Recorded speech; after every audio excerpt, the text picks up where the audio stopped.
Assalamualaikum warahmatullahi wabarakatuh. Saya Muhammad Rifan Ibrahim dari kelas 72 nomor absen 20.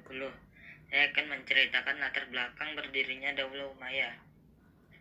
Setelah wafatnya Utsman bin Affan karena terbunuh, maka berakhirlah kepemimpinan Khulafaur Rasyidin yang ketiga. Selanjutnya digantikan oleh Ali bin Abi Thalib sebagai khalifah yang keempat. Namun, ternyata tidak semua kaum muslimin mau membaiatnya, termasuk Muawiyah bin Abu Sufyan. Jika para pembunuh Utsman tidak adil, akan tetapi bagi Ali mengadili para pembunuh Utsman bukan hal yang mudah karena dilakukan oleh banyak orang. Wafatnya Utsman bin Affan menjadikan momentum perpecahan di kalangan umat Islam. Perselisihan antara Ali bin Abi Thalib dan Muawiyah bin Abu Sufyan akhirnya pecah menjadi Perang Siffin. Jadi Perang Siffin adalah perang antara kelompok Ali bin Abi Thalib dengan kelompok Muawiyah.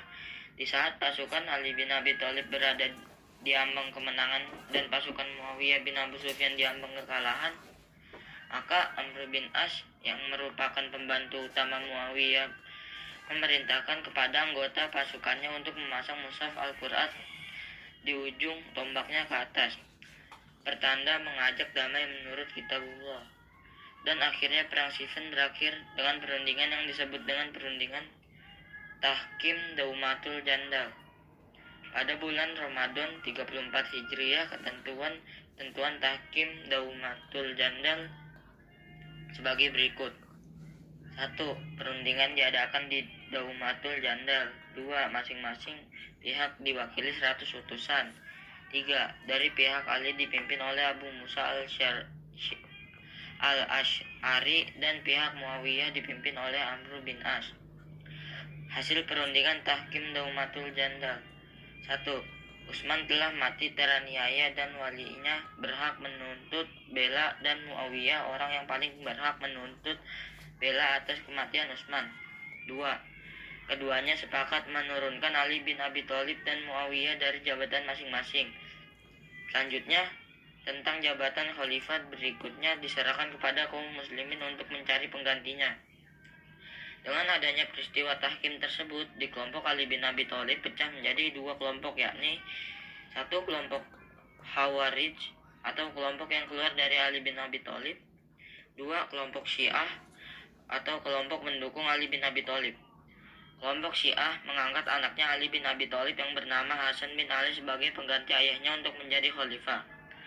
Akan tetapi, pemerintahan Hasan bin Ali ini hanya bertahan beberapa bulan. Posisinya yang makin lemah dan keinginannya untuk mempersatukan umat Islam membuat Hasan bin Ali menyerahkan pemerintahan kepada Muawiyah bin Abu Sufyan. Hasan bin Ali turun dari tahtanya dan menyerahkan jabatannya kepada Muawiyah dengan beberapa syarat, yaitu 1. Muawiyah harus menjaga nama baik Ali bin Abi Thalib dan keluarganya. 2. Muawiyah harus menjaga keselamatan Hasan beserta keluarganya. 3. Setelah Muawiyah wafat, penerus khalifah harus diserahkan kepada musyawarah kaum muslimin untuk menentukan penggantinya. 4. Muawiyah harus membayar kepada saudaranya yaitu Hasan sebesar 2 juta dirham.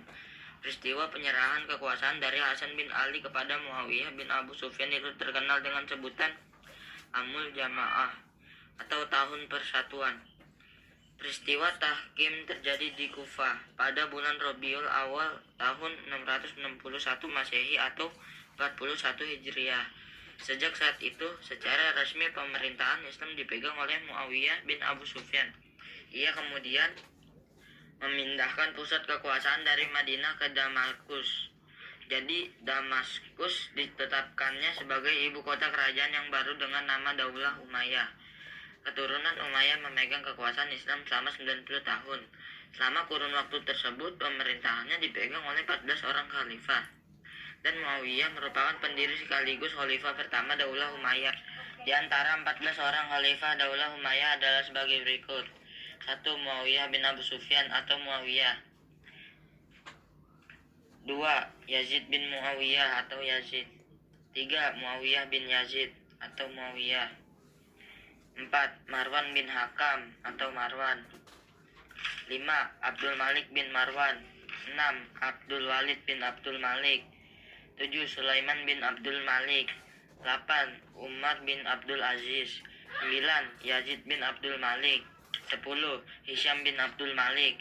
11. Al-Walid bin Yazid. 12. Yazid bin Al-Walid. 13. Ibrahim bin Al-Walid. 14. Marwan bin Muhammad. Dari 14 khalifah Daulah Umayyah terdapat 4 khalifah terbaik yang membangun dan mengembangkan ilmu pengetahuan dan agama, politik dan pemerintahan, serta sosial dan budaya, yaitu 1. Kekhalifahan Abdul Malik bin Marwan. 2. Kekhalifahan Walid bin Abdul Malik. 3. Kekhalifahan Umar bin Abdul Aziz. 4. Khalifah Hisham bin Abdul Malik. Wassalamualaikum warahmatullahi wabarakatuh. Sekian.